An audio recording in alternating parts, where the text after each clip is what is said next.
paper came out of my dissertation research, which came around because I wanted to do a variation project that was not on sound, basically.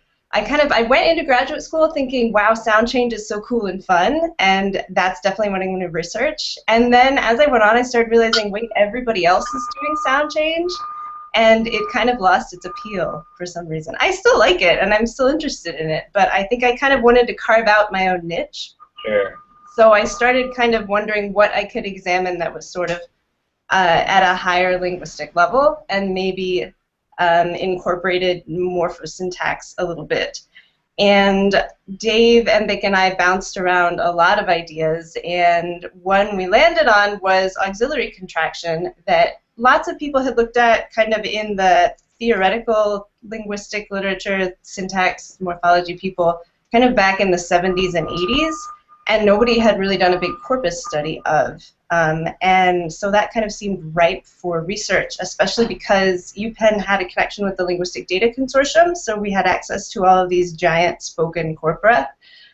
So that's kind of how this came about.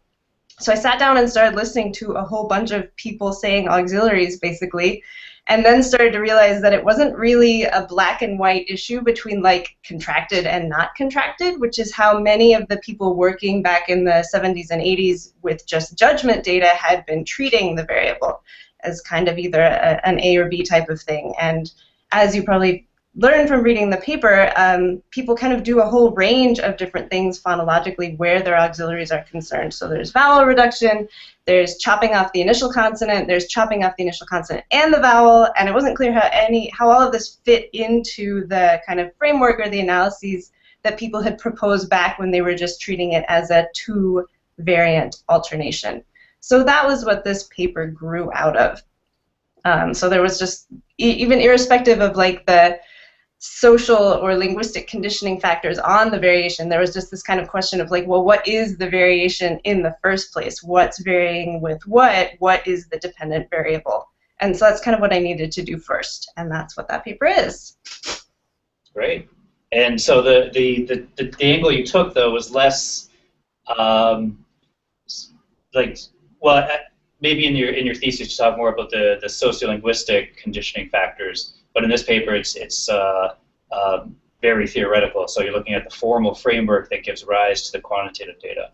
Right, exactly. So that was a kind of cool thing that I ended up being able to do, was say, look, if you actually look at the quantitative patterns, they argue for one particular theoretical analysis. And that's another interest in my research, is not just looking at variation for the sake of variation, but looking at variation for what it tells us about how language might be mentally represented and how particular variables might be represented in grammar. So I was trying to do that as well. Okay.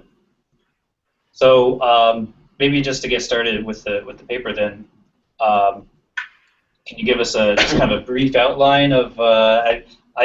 I'm very fascinated by the analysis, and but there are times because unlike you, I stuck with the sound change route and stayed for that. So dealing with morphosyntax and auxiliaries really isn't anything that I've thought about in any great detail before. Yeah. So there's a lot of exceptions to the type of auxiliaries you can look at and under which context you're looking at them. I know pronouns take different types of contractions and intermediate forms, and full noun phrases take different forms as well. So when I was reading it, I got it, but at the same time, there's still like, oh, what am I forgetting here?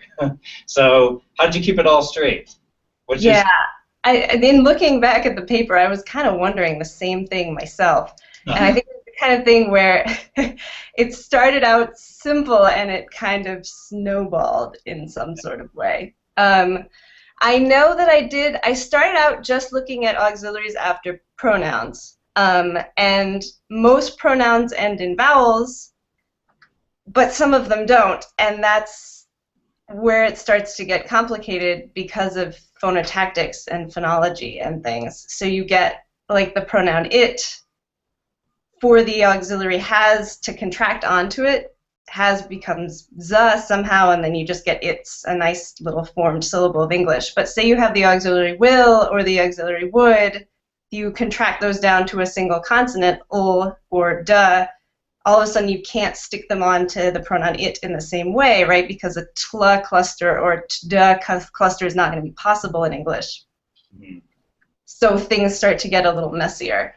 And so I think I probably started out just by looking at the most simple situation with those vowel final pronouns, and then kind of expanded from there. Okay, with the pronoun it, you can't do that, so what must be happening there instead? And then moved on to noun phrases, where things get even more complicated, because it's not even an issue of phonotactics when you can't get those single consonant contractions. So a subject like Sue, seems like conceivably you should be able to get Sue'll be there at 3 o'clock, or Sue'd been waiting for 5 hours, but people don't actually say that. It doesn't actually happen, and that's not an issue of the phonotactics, because a syllable like Sewell should be just as good as a syllable like school, right? Yeah. But it doesn't happen, so that adds another dimension of complexity. There's something else going on there, and something that I don't really have a good explanation for, and it's something that I think people who know more about morphology and syntax than me might be able to say something about that, but there's something different about pronouns as compared to full noun phrases where that's concerned. Right. I know less than you do and want to say something about that anyway, because I'm thinking there's probably some dialects in which those things are okay. I mean, they seem okay for me. Mm-hmm. Really? And I went through our corpus to try to find some that would work, and of course it's just not a common enough construction to find anything. But yeah, like Sue'd go or Billy'd gone, for example, are fine for me. It's hard to think of an example with have, because it's hard to come up with a plural NP that ends in a vowel. Yeah, 3. So like, very few people have climbed Mount Everest, but 3've made it to the top is a vowel. Yeah. Or like those, like Latin plurals, like alumni or cacti. But that's about all I can think of. The one I had was soccer teams, which in England. Totally. So like Dundee advanced. Does that sound okay for you though? Yeah. Yeah. Yeah, that sounds like crazy. I found it interesting that they weren't attested in the talk. What was it called? The speech. The speech. Which corpus board did you get it from again? Which board, and also the Philadelphia neighborhood corpus that was in development at Penn. Now, I guess, it's interesting that the two came out really identical. Mm-hmm. The Penn corpus, or the Philadelphia corpus and Switchboard. And then at first I was thinking maybe it wasn't in Switchboard because it was strangers talking to strangers and over the phone, so it's, it could be a relatively more formal than a sociolinguistic interview. Mm-hmm. And maybe had to do with some level of formality. But I was thinking on the same level, the same thing that Gerard has mentioned, that depending on the dialect, you can get these fully contracted forms joining the pronoun. And so the examples that were given, the next guy, you'll speak. Wait, the guy next to you will speak first. So it's fine too. Yeah, but what about the guy next to you'll speak first? Yeah, you'll is fine.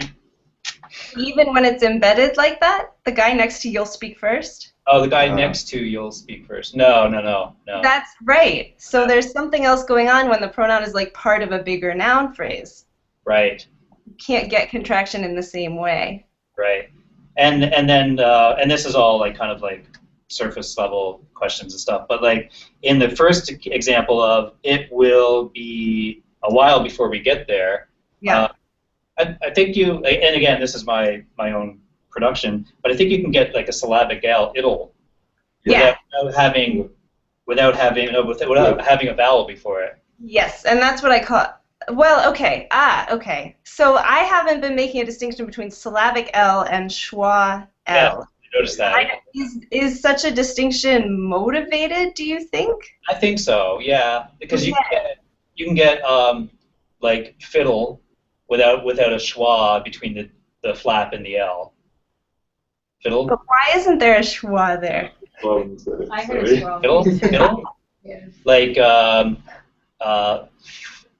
let's see, what's another one? With Slavic nasals, it works on the same level, where you can get the N in a Slavic position without a schwa preceding it. Right. I guess so. As the coder, I didn't make any distinction between a syllabic L and a schwa plus an L, and I'm not convinced I could hear a difference between them. In a lot of cases, you can't, but if you look at the acoustics, you can clearly see difference between like a schwa L and a Slavic L. Mm-hmm. Yeah. So that would be a cool thing to do next, I think. So you can get back into sound that way. Yeah. Yeah. No, I have nothing against sound. So the analysis is pretty cool, though, having these multiple sources of what basically are the same surface form. Yep. Do you want to, just so that we're all on the same page, do you want to just provide a very kind of brief summary of what that's all about? Mm-hmm. Yeah. So examples too. Yep. So going back again, like I mentioned, there was this literature in the 70s and 80s that looked at contraction, and what people at that time kind of basically settled on was that contraction is probably allomorphy. There's a variable allomorphy. So every auxiliary that can contract has two possible allomorphs, a short one and a long one. And the short one has less kind of phonological material than the long one. I started with that, and I think that is maintainable. But of course, there's only two things there, and as I showed, there's like at least 3 different phonological forms on the surface that we get with these auxiliaries. So a short allomorph can map pretty simply and straightforwardly, I think, onto that single consonant form, and the long allomorph could map pretty easily onto the full form, but then where does that guy in the middle, that kind of intermediate one, come from? And so I propose that you can actually get it from 2 different ways. So you can take a single consonant form and add a schwa to it.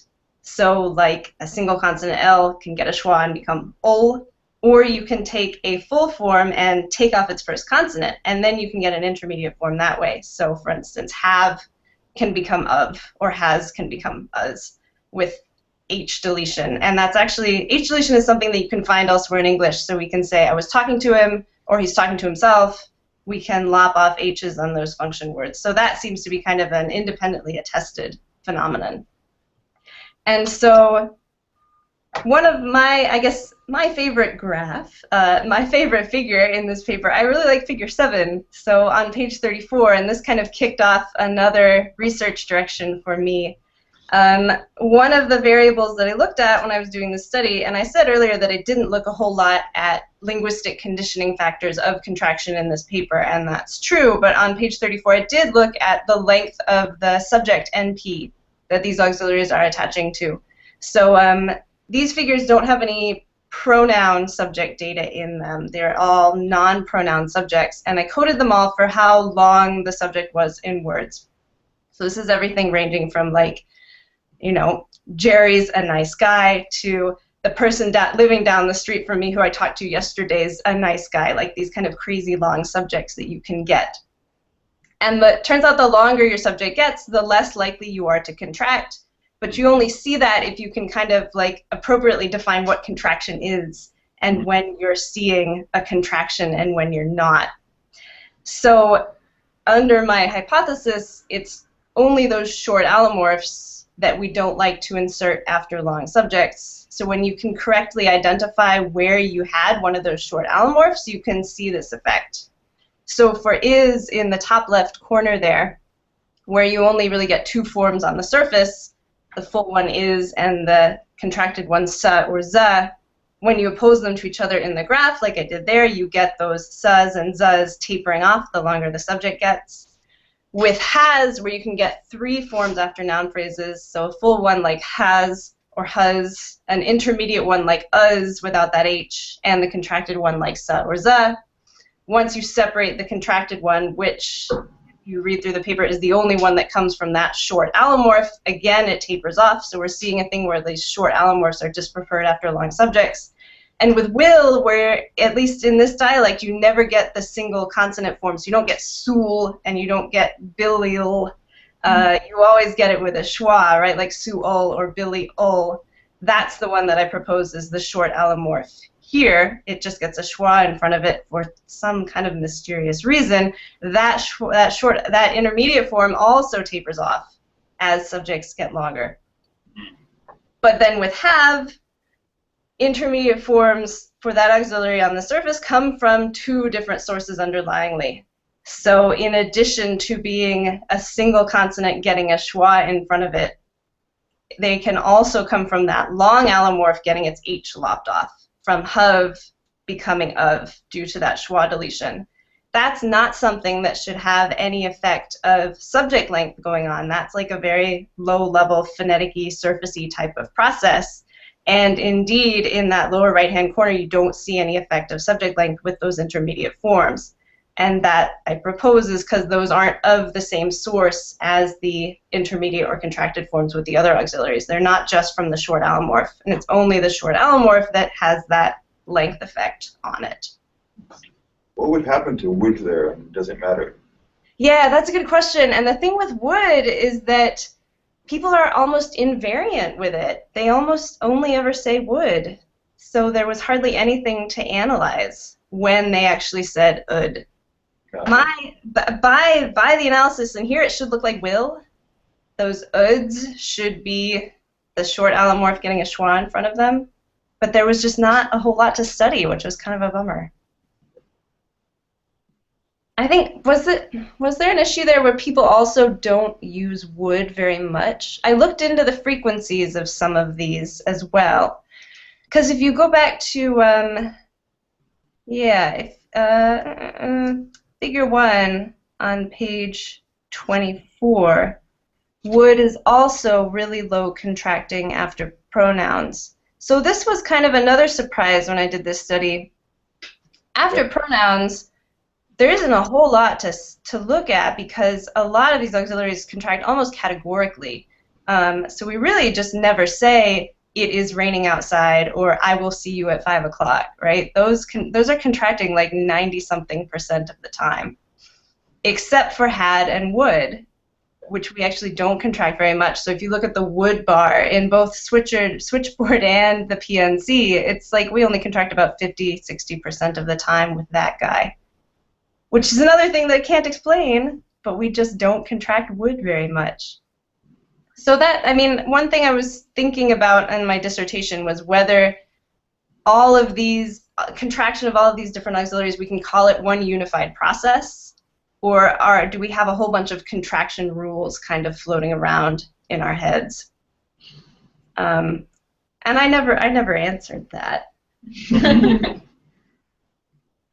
But the way some of these auxiliaries contract really frequently and others of them don't might make you want to think that there are maybe two separate things going on. I'm not sure. It kind of makes you wonder about like why variable processes happen at the rates that they do, to the extent that we can answer that, when there's no evidence of like a change. I guess when there's a change progressing, then you generally know that something, I don't know, something is maybe heading towards some particular endpoint. But contraction seems like a pretty stable variable. I mean, there are contractions in Shakespeare. It's been around for a long time.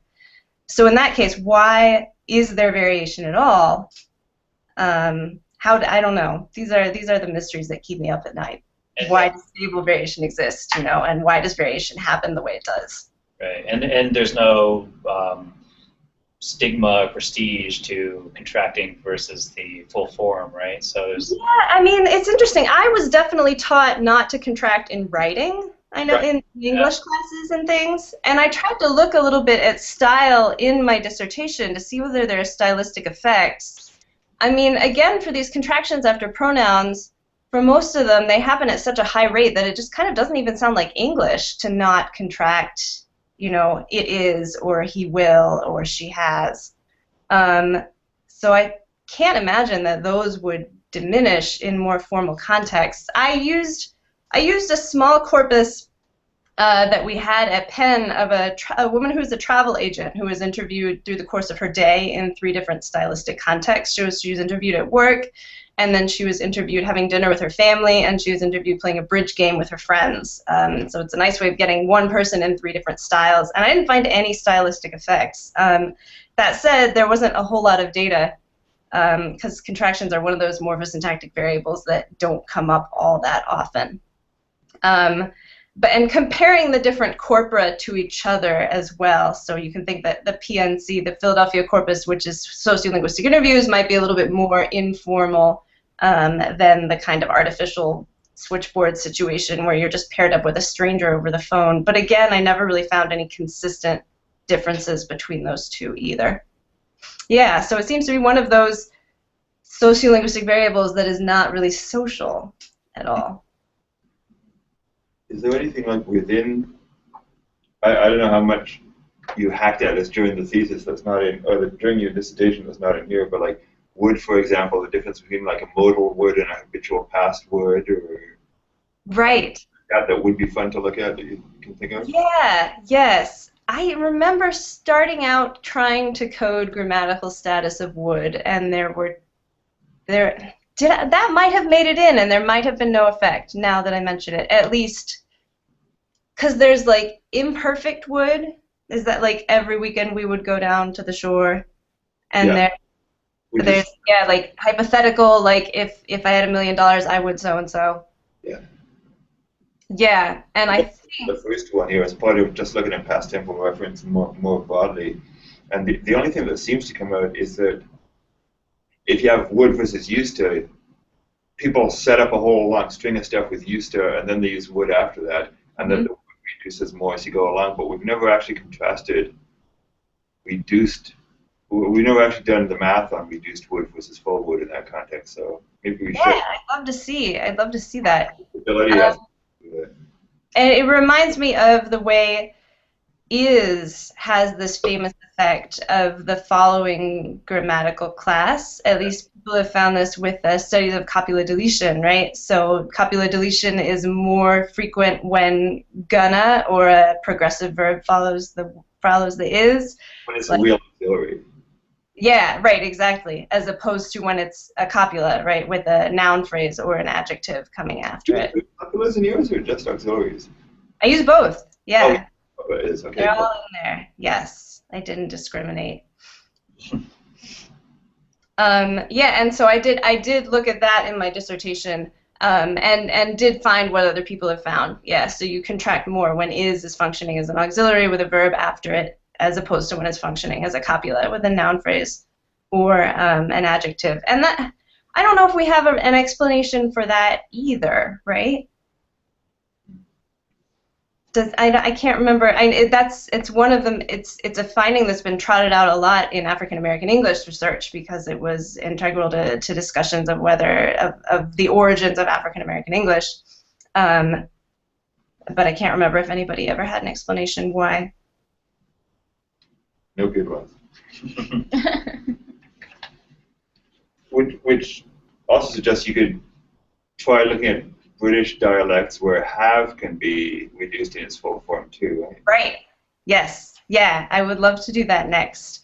Additionally, because there's that phonetic H deletion going on, and of course British dialects have H deletion in lexical items too, right? So how does that affect things? I don't know. All we're going to do here is come up with more questions. That's ideal.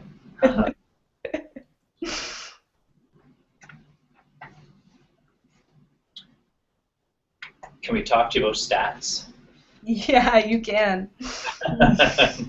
All right. Well, this is more of a maybe like a methodological consideration involving rates and statistics. But so when you're talking about having predictions that are equal to across groups. So on page 32, you talk about the we should expect to see intermediate forms of will appearing after it at a comparable rate to contracted forms of will after vowel final personal pronouns. So Yeah. how do you define comparable rate? Is it like a statistically non-significant pattern, or is it like a magnitude effect, an order effect? That's a good question. I just went with statistical non-significance, right? Okay. So I think I was assuming here, if you have one short allomorph, and let's just assume there is some pattern of variation that's not going to be conditioned by the subject, or I guess basically that's not going to be conditioned by the preceding consonant. And there is phonologically conditioned allomorphy out there in languages, but it's not common. So I think generally the default assumption is going to be that allomorphy is not paying attention to the preceding consonant. And so if that is really holding up here, we should be able to see, yeah, no significant difference in rates between these two environments. So that's what I did, and what does footnote 18 go to? Does that, yeah, that goes to a chi-square test. That's the answer right there, and I only read the footnote. Well, it's an end note, which don't get me started on end notes in language variation and change. They're such a pain. Why is it so hard to just put it at the bottom of the same page? Right. Yes. So I did little chi-square tests on that sort of thing, and then I also had mixed effects, logistic regression. Okay. Yeah. Or some of the other major effects. So that was my next question. So not everybody is used to using logistic regression and mixed effects models. So what can you tell us about those? Yeah. Okay.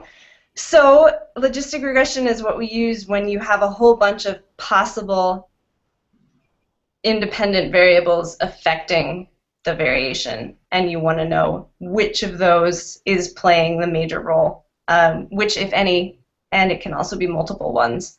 It's useful when you need to tease different factors apart, and they could all be having an effect at the same time. That's why I'm not a statistician. Jeez. I'm out of teaching practice, too. I swear I teach this every year. No, it's making sense so far. Great. That's really kind of you. So I think in EndNote 16, I list all the factors that went into the logistic regression. So the sex of the speaker, which pronoun was being used, so was it first person, second person, third person, singular, plural, which auxiliary I was looking at. So those were the major, what we call fixed effects, and then there were also random effects for the speaker who the token happened to come from, and which word came after. So random effects are those that are drawn from a giant pool of possible options. So individuals and word identities are usually good candidates for random effects. So if you've used Arborule, Daniels or Johnson software, that can take into account these random effects. And he has a really good paper on why we should be using them in sociolinguistic analysis, particularly analysis where we have lots of tokens from one particular speaker. Traditional statistical analysis assumes that every token in your data set is independent, but when a whole bunch of your tokens actually come from one person, they're not independent. They're tied together by the fact that they all come from the same speaker. So we need to be using different statistical analysis in cases like that, and that's what mixed effects models have been designed to be able to handle. Can you talk a little bit more about that? Most of us end up working with data like that, those sort of big clumps from individual people, but here you have one corpus, like the switchboard, you've got a shit ton of people with a few tokens from each, and the pen stuff, you've got fewer people and a lot of tokens, and yet it's almost exactly the same. So, yes. What did you just say? In switchboard, we have a bunch of people with few tokens from each, and in the Philadelphia corpus, we have fewer people with more tokens from each. yeah. Yeah, you're right. The random effects would be more important in the PNC corpus.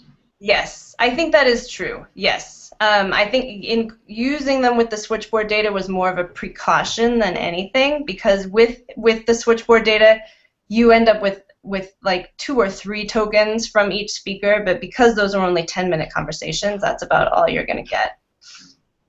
Yeah, but my understanding, but again, you should consult an actual statistician, is that it hurts you more to not include random effects when you need them than it does to include them when you don't need them. Okay. So yeah, it's a precautionary measure. Right. And so for those tests, was it ARB rule that you used then? I did it directly in R. In R, yeah. Okay. Mm-hmm. Yeah. Statistician. What's that? You are a statistician. Oh no, that's a very dangerous assumption to make. Then you'll start asking me things I can't answer. No, that was clear. Honestly, thank you. Well, thanks. That was the only way to keep up with the Joneses at Penn. I mean. I know. Yeah. And that's NYUers trying to keep up with the people at Penn. What's that? Just went around and around. We were always trying to keep up with you too. So. Wow. Well, that's great. Okay. I think that's yeah. If anyone else has questions. How did you get access to the switchboard data? Yeah, that's a really good question. So they have it at the Linguistic Data Consortium, but they charge you for it. So basically, because Penn owns LDC, they have a deal so that Penn students can get access to it for free. So universities can buy access, basically. They can become members of the LDC and then get a reduced price on all of these things. They also do student scholarships, actually. So if it's the kind of thing that you think would be useful for your research, that would be definitely worth looking into. The thing is that Switchboard, and it has kind of a companion corpus, Fisher, which is actually about 3 times as large, about 10 million words, are really kind of these linguistic gold mines because they're audio data that is also transcribed, and they're huge, and that's actually really hard to find. So if you want to do kind of a sound-based study of a more infrequently occurring variable like this, like anything morphosyntactic, that's the kind of thing that you need. It's a pain, though, that you can't get it for free. So I'm trying to think what would work for somebody who didn't have access to these kind of things. There's the Buckeye corpus, which is from Ohio State, which is 40 sociolinguistic interviews. It's not as big, but it's transcribed and it's audio as well. And there's the British National Corpus, which is British English, but it's also more transcribed audio. So there are things out there. I'm writing a chapter on corpora right now, which is why this is all fresh in my mind. But it does, yeah. Switchboard ticks these kind of magic boxes of being audio, transcribed, and big, and those are rare to come by. Are you guys doing corpus work? Any of you? I mean, you have a Newfoundland corpus, right? Yeah, and most of the people here have their own corpora now. Totally transcribed them. By not necessarily, I mean definitely not. That's such a bottleneck, right? It's so easy to get people to talk for hours and hours, but then what do you do with it? And you can do so much with a transcribed corpus. You can write scripts to kind of pick out all the words that you want, and at Penn they're doing this great automatic vowel analysis where, of course, you can just feed in an hour of recording and you get back thousands of vowel measurements, but you can only do that once you've transcribed the damn thing, and that takes like 10 times the actual length of the interview, right? So I was just at the Canadian CDC, which is sort of the Canadian little N-wave thing last weekend.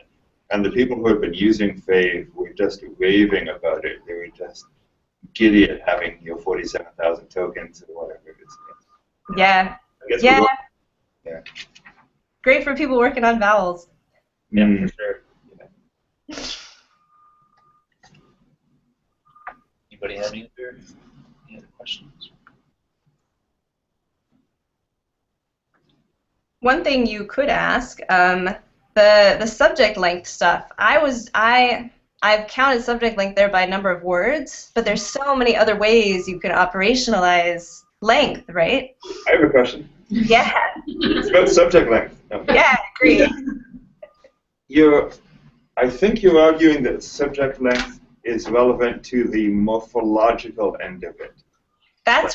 Yes, that is what I'm thinking. But subject length is not a morphological measure, right? Like, right.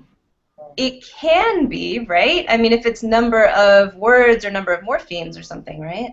But not in the sense of, not in a structural sense, because the length relates probably to syntax, not to morphology. So the difference between the really tall guy who'd like to do whatever and the guy who has 14 friends who are really tall and like to do whatever is structural. Totally. Yeah.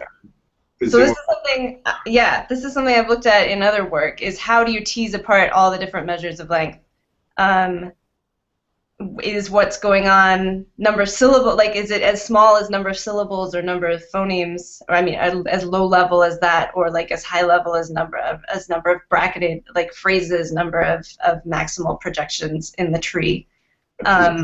Be different for different variables. Yeah, right. It should be, but nobody has really done a good job, I think, of teasing them apart because they're all massively correlated with one another, right? Like the more phrases you get, the more syllables you're going to get. The more words you have, the more syllables you're going to get. So I'm working on a paper right now, actually, with a colleague of mine who's a computer scientist, who we've been using statistical techniques to kind of tease all of these massively collinear measures of length apart. And it actually seems like what's playing the strongest role in all these different possible measures of subject length is number of orthographic words, which is totally weird. Because orthographic words aren't really even a linguistic unit. I mean, you could imagine it might be like phonological words or something, but we actually found number of orthographic words playing a stronger role. So that's another unsolved mystery for you. Another reason to transcribe your corpus. Yeah, I guess so, or to get somebody else to transcribe it. Even better. Do you guys? I mean, are you working on morphosyntactic variables? Any of you? I work almost entirely on morphosyntactic. Excellent. What kind of stuff is out there? Well, in Newfoundland there's a ton, but present tense S marking. Right. Past habituals or imperfects or whatever you want to call them, difference between used to and would, especially. And that's really cool. Is there? What else is there? Which words can take a progressive? Much. What else have we done? Oh, now I feel lazy. Present perfect versus simple past. Yeah. Yes. And presumably past perfects, although they're so infrequent that really come out much. Right. Future, you will and gonna. Oh, cool. Yes, that was something I was thinking about recently. So I didn't look at. People often call them contractions, right? Like could've and coulda, should've, shoulda, and that would be another thing that would be really fun to get into. Because I mean, I like these ones that combine phonology, morphology, and syntax, where you want to listen to the sound, but the phonological variation may have like a morphological source. Also, the dative alternation, which I know has been done in Switchboard, and that again seems to have to do with weight. So it's clearly a syntactic variable, but phonologically conditioned by how much stuff is in either the recipient or the Yes. or whatever. Yeah. Totally. It's cool how many of those length conditioned variables are like movement phenomena. So like the dative alternation and also particle verb alternations, like I put the cat out versus I put out the cat. that also shows length effects, and also genitives, so like my mother's book versus the book of my mother, I guess. Those get hard because it's hard to define the envelope of variation. Like, for my mother's book, can you really have an alternate, the book of my mother? I don't actually know that I would agree with what I just said. Yeah, and I think that's what people who work on it have found, is they start off thinking it's variation, but then when you define the categories properly, all the variation disappears and you're bummed out. Right, right. And there's a lot of literature going back to, I mean, early sociolinguistic work about, can we even identify, are there syntactic variables? Is that even possible? Is it possible for two constructions to really mean the same thing in the way that, you know, a and ea are really the same thing? And so that goes back to why I think it's important to kind of keep thinking about like mental representations of these things as we're studying variation. It's not just what's on the surface, but we kind of need to know, are we counting the right things? Are they the same thing in some sort of mental grammar?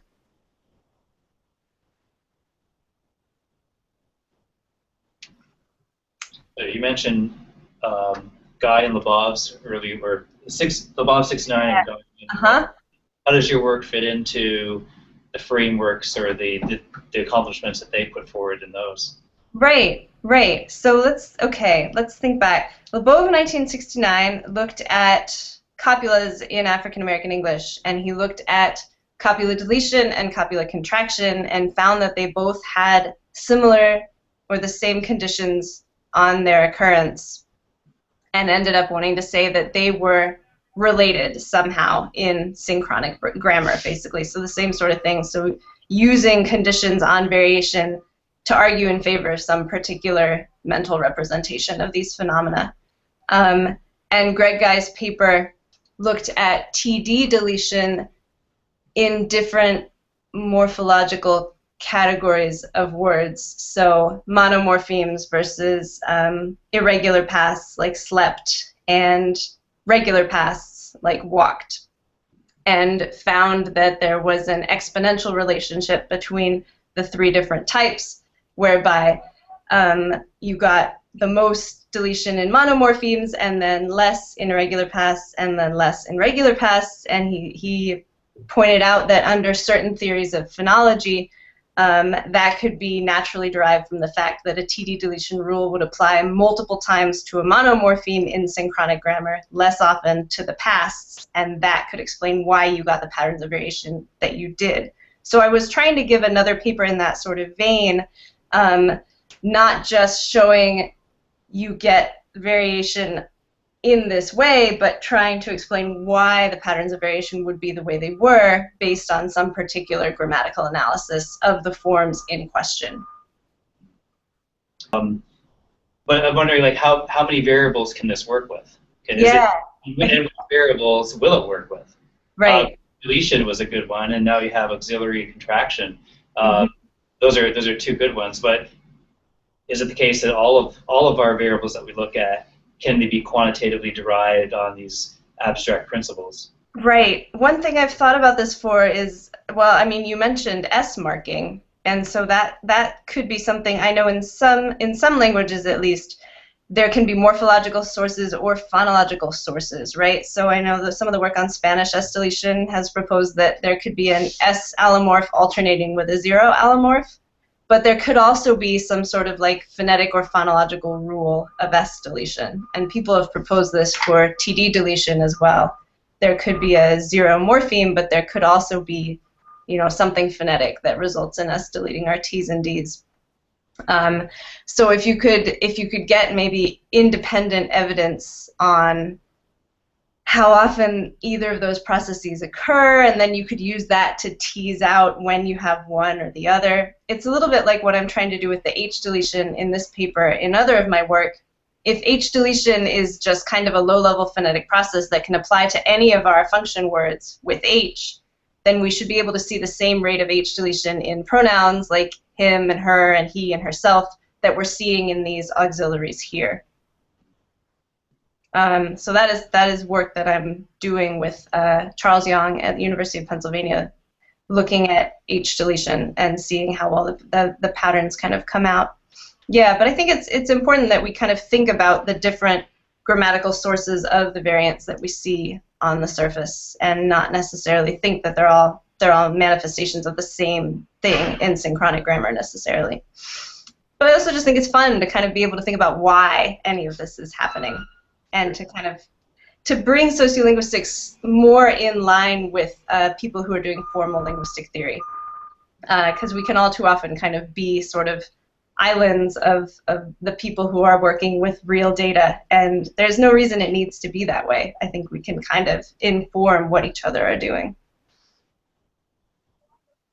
With H deletion, you talk about it as a low-level thing that happens, but if it happens to function words and not elsewhere, in a sense, it's not quite so low-level, because the deletion is deciding whether it applies at. That's true. I think what it only applies to is these function words that have like cliticized to a lexical word before them. So I think you can find it in words like he when they're in a phonological word with what precedes. So something like, but he wasn't there on time, or I know that he was there waiting for me. You can't get it like sentence initially. So he's a good friend of mine, but not he's a good friend of mine, right? So it is only confined to function words, but I think it's confined only to function words in particular prosodic positions. So I think, yeah, more than just the word type, it might be the prosodic representation, or like the prosodic structure of the words that it applies to. But even the fact it's only found in function words has already separated out, say, North American English, well, most North American English, from some British English or half of Newfoundland English, for example, where you have just generalized H deletion. Yeah, that's true. Yeah, so I think in American English it's like a connected or a fast speech process, like vowel reduction or something. Whereas I think, yeah, like in British English, it's something bigger, something else going on, because you can get it in those lexical items, and you can get it sentence initially. My hunch would be that in American English it has an effective speech rate, whereas, say, maybe in British English it wouldn't. But that remains to be seen. Great. Cool. Well, thanks for checking in, guys. Okay, see you, Laurel. See you in methods. Some of you in methods, yep. Bye.